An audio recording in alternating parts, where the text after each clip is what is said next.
Біздің оразамыз бен кітап иелерінің оразасының айырмашылығы сәресі ішуде екенін білдік. Ал енді сол сәресі ішудің қандай артықшылығы бар екенін білесіз бе? Ендеше мына хадиске назар аударыңыз.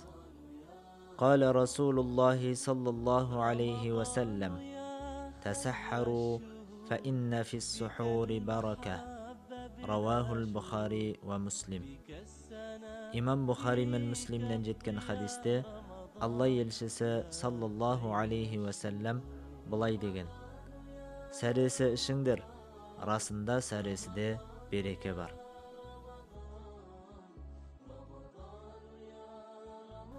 Алла Тағала баршаларымыздың ұстап жатқан оразаларымызда, оқып жатқан тарауих намаздарымызда және де Рамазан айындағы әрбір жасап жатқан игі амалдарымызды қабыл етсін, және баршамызды сәресінің берекетін нәсіп болған құлдарының қатарынан етсін. Рамазан мүбарак болсын.